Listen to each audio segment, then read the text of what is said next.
Who is Galactus? You can see down there at the bottom of issue 47. Who is Galactus? But no mention of the Silver Surfer.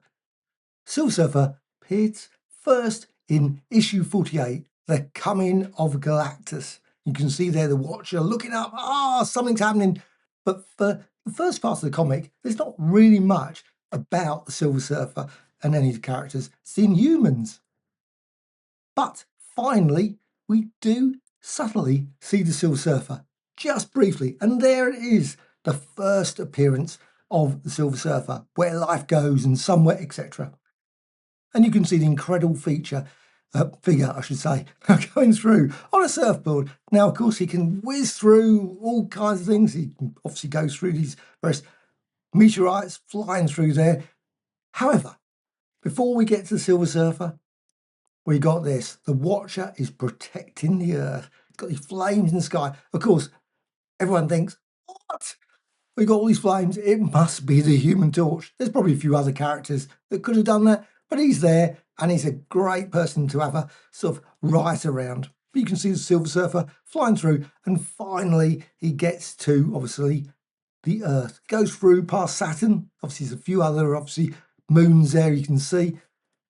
But you can see him coming through. Now we've got rocks. Of course, he's going through the rocks. And you can see, finally, the planet Earth before him. And, of course, he signals to Galactus, who then whizzes down in his craft.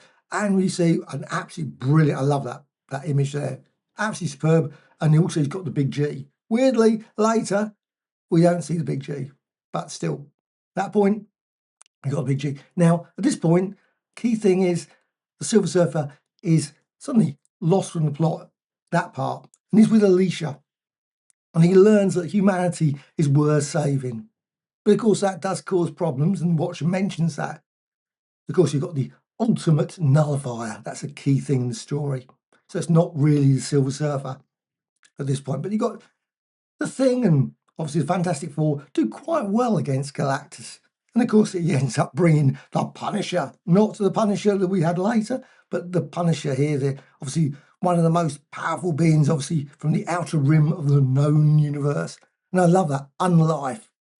Always thought that was amazing. The Unlife, that was just brilliant, brilliant touch. But now we've got the startling saga of the Silver Surfer. Just brilliant, brilliant story. And of course, he goes against Galactus at this point. Of course, Galactus is not going to listen to him. Now, Silver Surfer is made up from Galactus. He's got part of the power cosmic. It's part of him. It's given 0.0001% of his power, I guess, to the Silver Surfer. And of course, at this point, he then takes away the ability to actually leave the Earth. I think there's a certain level, certain position that he can get to. However, then he drops out for a bit. Then we get to issue 55. When strikes the Silver Surfer? The peerless power. I love that cover. That was just a great cover. I remember getting that issue, and wow, what a brilliant issue. But it's a misunderstanding. The Silver Surfer is not the villain, nor is, of course, the Thing. Of course, there's a bit of a battle. How many times does that happen in comic books? Virtually every time. Whenever superheroes turn up, they always end up in a bit of a punch-up for the first couple of minutes. And of course, at this point, the Thing realises that he can't really do much to stop him. He's got problems. He thought he could take the Hulk on. No, he certainly can't take the Silver Surfer. And the Silver Surfer has got so many powers, which, of course, comes into the next set of stories, which are brilliant. And this one, Enter Doctor Doom. Enter Doom, obviously, there. And Doom works out a way of extracting the powers of the Silver Surfer. He's obviously done his research. He convinces him, he shows him a picture of the universe. And while he's distracted, he absorbs the power. Now, I think he uses that a little bit later, but actually at this point, we've got the Sandman coming through. I always loved the way they did those stories with initially completely disconnected. And he shows a few, obviously, weapons he can create using his power cosmic. He knocked down his castle, those sort of things. Which is probably not a great thing, really. You have to rebuild that. But it disappears. And then, of course, what happens? Doctor Doom gets powers, but he doesn't realise the problems it comes with. You think he'd actually learn that. Surely the power cosmic, he would be able to say, well, let's find out what sort of things can I do or not do. And he stands there. But of course, his ego is absolutely massive. And I love the way he battles the Iceman there. Obviously, Human Torch. Obviously, freezes him there. And of course, got the Black Bolt there. The stories with Inhumans continued on in between. I really love those stories. Of course, it all resolves. Otherwise, that would have continued. That would have been the end of the Fantastic Four. But what we have, of course, got is another set of stories after that. And that's, of course, the Hulk. Turns up in the Hulk. I don't know what happened. It would have been nice, of course, if he had his own comic at this point. But of course, at that point, they couldn't. They didn't have enough slots, obviously. I'm surprised they didn't do a sort of maybe a half and half comic like Tales of Suspense or something to replace the Submariner or something. One of these characters. They could have done that, I guess. But here it is, the Silver Surfer. Again, another issue that I remember getting. I absolutely loved the Silver Surfer. No mere threats, etc., etc. The power of the Silver Surfer. Hulk innued, as it always says. Males to the astonish. And you've got he who strikes the Silver Surfer. Straight away, of course, the Hulk goes into battle, like the Thing did as well. That was a great story. Really, really liked that. But the great thing about it was at the end. Sorry for a few spoilers here. I mean, there's going to be a few spoilers. Obviously, these comics, I assume you've read over the years. If not, my apologies. But there's a great bit at the end, which I think is just going to... So he could have taken away the powers of the Hulk, removed them. Now, Reed Richards has tried that so many times. Now, I imagine that if he had taken the powers away, within about 2 issues, they would have been back again. So it wouldn't make any difference. But of course, he realises, of course, I'm, etc., trapped Earth forever. Of course, that didn't happen. But that was the Hulk there. Then, back to the Fantastic Four. Now, weirdly, the Silver Surfer did not appear in other comics. You would have thought he would have been a real perfect one for the Avengers. Maybe not the X-Men, but certainly the Avengers. You would have thought 1 or 2 appearances. But we got this one, Where Soars the Silver Surfer, issue 72. And I always think that near enough could have been the perfect issue 1, especially of the Silver Surfer, because you got the Watcher story as well, and the Silver Surfer there just looked absolutely amazing. And of course, you've got Crystal there. Everyone's obviously sitting there. Now, that story involves just the Silver Surfer. There's a lot of Silver Surfer in it. But the next story set is really where it all starts happening again with Galactus. Galactus suddenly realises, you know what? I'm having trouble looking for things. I don't know why he can't just find someone else. I mean, it would be so easy, wouldn't it? To find another Herald. He's done it once. Couldn't he find someone else? No. Instead, I must get the Silver Surfer. Just create another Silver Surfer. But still, I love that one. That was a great one. Issue 73. Really, really love that one. But that was in between. Well, once we get past this one, we get into the Galactus story. And I think it was great. But at the same time, I love that bit where he got the Thing and against the Thor. Just brilliant, brilliant, brilliant. I'd imagine it would have hurt actually having his hammer hitting. Obviously, he goes there and strikes him, flies off. I think Thing should have realised at that point that he probably wasn't an android or anything. But still, there he is, Silver Surfer coming in here. And we got When Calls Galactus. I think it happened a few times, eh? Galactus was coming back. But he could have got some other people, I guess. He could have done. He could have had a whole team, couldn't he? And there's no reason why he couldn't have done. But no, we've got him coming back for the Silver Surfer. Though I noticed he's very, very, very tiny there, the Silver Surfer. And you haven't got the Fantastic Four on the cover. There are a few issues like that, generally the ones with the Silver Surfer, where there's no featuring of the Fantastic Four at all, other than obviously the title. And the thing is, he uses his ability. I love that bit where he can use his ability to obviously fight from a distance. That's very useful. He doesn't seem to do that later. He seems to forget that he's got that ability. But also the Silver Surfer uses a feature to go into the sort of subatomic level to escape him. And I found that really silly, because really, if Galactus can't find him or whatever on our level, I think really, or he can find him on our level, surely he will be able to find him subatomic.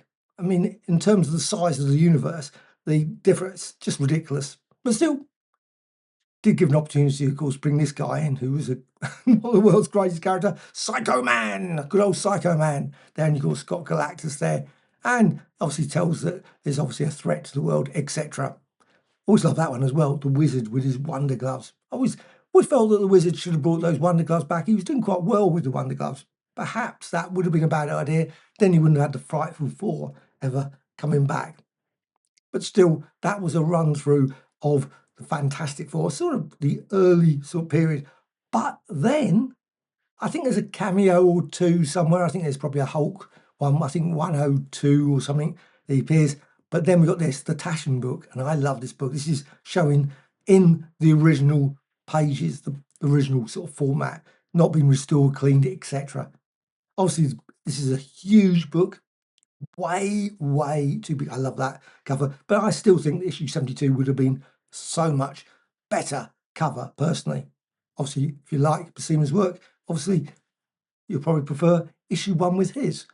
The Sentinel of the Spaceways. I could never work out why, especially when most of the stories were all set on the Earth, so it wasn't actually Spaceways at all. So why was it called that? But still, I love we've got some other artwork there, Ride the Wild Surf, and that sort of thing. I think the Taschen book is one of the best. It's got lots of these great inked pages as well. Of course, got the story there with Spider-Man. There was a lot of those sort of things near the end of that period. They suddenly thought, I don't know what happened, whether the sales were not so great. I love that one. That's great. But the sales, were they not brilliant? Therefore, let's bring in a few characters like the Human Torch, bring in the Silver Surfer, bring in the Inhumans, and so on. And you got there's more bit there. So we're now into this superb cover here, and then into the actual issues. And I think they're really great, Tashman. This is, like I say, it's a bit overkill. Personally, I love it. Well, I'm looking forward to it anyway. I don't know, maybe I might turn around and say that's not so good. The smaller books, they're bringing out the Biblioteca ones for 20 quid. And hopefully they will be a lot better, a lot easier to store anyway. That's one thing, because these books are really big. Now, the Silver Surfer's always helping. And of course, what happens? Everyone always gets the wrong end of the stick. He's been captured. No, he hasn't. Don't make a decision, wrong decision. It's just crazy. But we do get the origin of the Silver Surfer. I love that. And also a bit of a recap as well, of course, with Doc Doom there. Aha, they've got the powers, etc., etc. Usual sort of things. But I love that. Employ the weapon supreme. Well, it wasn't that supreme because he didn't do very good, but it knocks everything flying, destroys virtually everything, and it's still okay because it's gone into some other zone, negative zone or whatever. And you got there, obviously he has to leave, flies off, and of course, finally he turned around and says, you know what? But probably complained about the fact that the G's gone missing. Where's my G gone? My G's missing off me. He's got it in the original comics, but now he hasn't got the G. But of course, we see the Galactus as we see him. I mean, I see him looking like a cat. I don't know about you. He is a cat, isn't he? Or is it a dog? Something? Because he can be any form you want. That would be a weird comic, wouldn't it, if you could do that? However, on to the second issue, which is a brilliant one, When Lands the Sorcerer. And it's one I've actually got, real tatty copy, which I picked up in, I think it was Chatham, my local town. Brilliant comic shop there. And it had this lovely tatty issue for issue 2. And brilliant. I just love those ones. If only I could have found a tatty issue of issue 1, I would have been, I think it was, I paid at most £5 for it, I think, probably less. Maybe that was too much, but I still loved it. Absolutely brilliant. And you can see the colours are slightly different, only slightly, but not too different. It's faded, of course. I love that. I love these ones where you got the black and white. Always enjoyed those. Wish they'd do that in all comics. Don't understand why comics don't have that. The Krills, the coming of the Krills. 50s comics had that a lot, that sort of style. And I just think it's just great. Just tells you what's going to come in the story. Okay, you're going to lose a page of advertising, I guess, but most times it's just such brilliant intro into the story. And you've got the Sorcerer goes again, he's got problems there. He's always falling, he's always got various things, people attacked him, something hits, whatever. However, weirdly, I don't know, he flies around past all these asteroids and meteorites and things before, but now he seems to have an inability, gets knocked off his board very easily. But still, there he is. He's like, that's a bit of a, is that a problem with that ink in there? I can see a massive, was that in the original? Now, of course, I can't move it out of the way since I'm re-recording this, since the sound, unfortunately, when I originally did this recording, was terrible. So I thought I'd go through it in a voiceover. Not my favourite way of doing it. I think it probably was on that page. Yes, it was. That's a lot of ink in there. Okay. But there's the Badoon. Of course, the Badoon later we have with the Guardians of the Galaxy. But then we got into issue 3. And I think that's a dramatic cover. I felt they overused Mephisto because he was always trying to get the soul of the Silver Surfer. I just felt and of course he was too good, etc., etc. He could never take soul. He tried every bit of trickery he could, as he always did, Mephisto. But I just felt that they overdid too many stories with him. I wish they had done a whole range of different other stories. Of course, it's one of those comics that really should have gone well beyond issue 18 and did in the end. I think obviously Silver Surfer, there are many issues subsequently and many obviously other different ones, Marvel Zombies, Silver Surfer, etc. But there you got there obviously, and there's Loki in that storyline as well. Of course, that was a brilliant one with Thor as well. Absolutely classic one. Think again, as Guardian, it says there. Oh, and then we're on to obviously the Stranger. I was going to say Watcher. No, it's not the Watcher. It's the Stranger. But you got, of course, still got that lovely black and white one. I just think that's just great. Who shall mourn for him? Just think. I don't know if they did that in other ones. I think they stopped it eventually, but it was a great bit. And again, you've got here he's going looking around for some money because he's good. Well, that's the way it works. I mean, he should have just gone and got a job. I suppose pretty tricky to get. Or maybe just gone to Fantastic Four. Maybe that was explained why he's in. They obviously have a bit of punch up there and things, of course. I have not resisted it, etc., etc. There's savagery in order to learn. Really, really. I mean, they're not really gonna. If you go along to one of those, get ready. Oh dear. However, he does get the money in the end, and of course he then gets this tool to try and get out thing. But unfortunately, at that point when he tries to get beyond that boundary, of course he meets up with the Stranger and then finds out there's a problem. And of course, that's the story. Why he didn't actually use that machine again made no sense. There was never any mention. He didn't even really try it, so I don't know why they could have done it. But then the story would have moved on outside of obviously our planet, Zenlar. There, and of course, he goes through the barrier. He thinks, you know what, I can go forward in time, whiz forward in time, and maybe the barrier's gone. I'm not certain there's any real reasoning for that, but that's what he did. And the thing is, we got the Overlord. I really love this issue. Really great. I think this concept has been done quite a few times in science fiction where you've got this sort of really powerful, I suppose, like Foundation, whatever, loads of creatures that are obviously mutant powers that become unstoppable. The rest of humanity is crushed beneath them. And then we got this story here, which was okay, Frankenstein story, experiment there, master of life and death to slay the Silver Surfer, etc., etc. As if that was possible.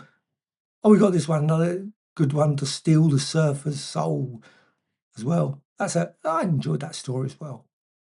And this is one, of course, I have got issue 9, to steal the Silver Surfer soul. And let's just see the colours. You can see the colour. I think the only bit I didn't like is that bit, the steal the Silver Surfer soul. You've got that sort of weird metallic look I think they tried to go for, but it just looks like someone's drawn over with a pen or pencil over the top of it. Just looks a bit really silly when you look at it on there. But it was a great story. I love that one. In fact, I think that most of the stories for the Silver Surfer, that run, were absolutely fine for me. Though, saying that, probably that one, not so good. Silver Surfer one there, the artwork is superb, absolutely great, but the actual story wasn't a favourite of mine. Also got this one, the Abomination, of course, villain that was for the Hulk. He comes back and you got there again. He's trying to go through that barrier or boundary and obviously you can see there he's then ends up battling the Abomination. Which is, of course, I'm surprised they never had a story with him battling a Juggernaut or something. And you got this character. Well, that wasn't a great story. A weird, I can't even remember what it was called. It wasn't called the Punisher or Demolisher or something. However, Spider-Man. Feel at this point they suddenly thought sooner or later it had to happen. They could have done lots of other stories. I'm not even certain why the Silver Surfer didn't turn up in like Marvel Team Up. I don't remember a Marvel Team Up story. The Human Torch and the Silver Surfer, that would have been a good one. And of course, Marvel 2-in-1. Was there? There probably was. I'm not certain on that one though. But here we have another one. See the Surfer obviously against the Torch. That was a good one as well. Obviously gets some clothes and things. And Mephisto turning up again there as well. Mephisto still plotting away in the hands of Mephisto. And of course, he can always feel that there's something obviously happening. The Surfer must kill. I'm not certain why, but still, I love the letters page. The letters page was always great in these things. And then we've got the Inhumans. Of course, also, the artwork changes. Penciler, Jack Kirby. It was an okay Inhuman story. Nothing particularly remarkably, but still decent enough. Of course, it's got my least favourite character, Maximus. Really one of the worst characters, personally. But you've got Black Bolt, the Silent King, as it says there, and World of Madness. And there, of course, is the dramatic end. And of course, there was never any more stories after that. Well, certainly not that point anyway, which is a pity. It was a pity. It was a series that I thought could have done more, but still, I guess sales didn't justify it. I don't know. I assume that was the reason. I have no idea. Please put in the comments below if you know the reason why the series died there. I guess if I studied it says the history there. But also, I love the bit that they have got a decent amount of history. They probably say somewhere reason why it was stopped. But with that, we've got other things about the Silver Surfer. You'll see I've got some comics there because he did continue. Of course, you've got the Fantastic Four there, where for some weird reason Galactus has decided he wants to go to sort of a fairground. I don't know why he wanted to do that. Maybe he wanted to go on a roller coaster, but he's crushing the poor old Silver Surfer there. And Galactus Unleashed. And also, of course, he became part of the Defenders. And one of my favourite sets of stories, certainly in the early Avengers Defenders. Really love that one, especially Hulk versus Thor, United We Stand, Dormammu and Loki, of course. There was that storyline. Just brilliant. And he got Silver Surfer there. He was battling the Vision and the Scarlet Witch. They patched up, of course, and then they got the Evil Eye. And when, things didn't happen in the way they thought they were going to happen. But what we have got now is the artisan edition. There is, I assume, and I haven't got a copy of it because it's probably enormous. If it is, they are really big, those artist editions from IDW. This one is the Silver Surfer one. Absolutely brilliant because it does have one of my favourite stories, the Overlord story. I loved the ink pages. I mean, even better would be, of course, if it had the pencil pages, but of course, those are probably, in most cases, long gone. Who shall mourn for him? That was, a great issue with the Stranger, of course. You got Reed Richards there, and then he obviously is trying to experiment. Again, I'm not certain why Reed Richards couldn't have helped, but there's probably some explained in that bit of thing. Maybe just the Silver Surfer, just a bit too impatient, goes off and finds another scientist, and then we get here. I've seen enough. I love that bit. And that's what I mean about the pencil pages. If only they had more of those saved, it would have been absolutely brilliant. But you've got the Stranger there. And, well, at the end, obviously, does a little bit of recap as well. You've got, obviously, the Brotherhood of the Evil Mutants, though I think he calls them something slightly different gang. But I love that bit of pencil work. Just a bit of a rearrangement, obviously, a page there. Didn't actually fit the flow of the story there, but it is explained down the bottom about that. Again, these books are just superb. Really, really love flicking through those, especially when occasionally they have some of my favourite stories, because they don't always have your favourite stories. I mean, I've got stories that I think, that would be brilliant. There's that one, this one, the Overlord one, just brilliant.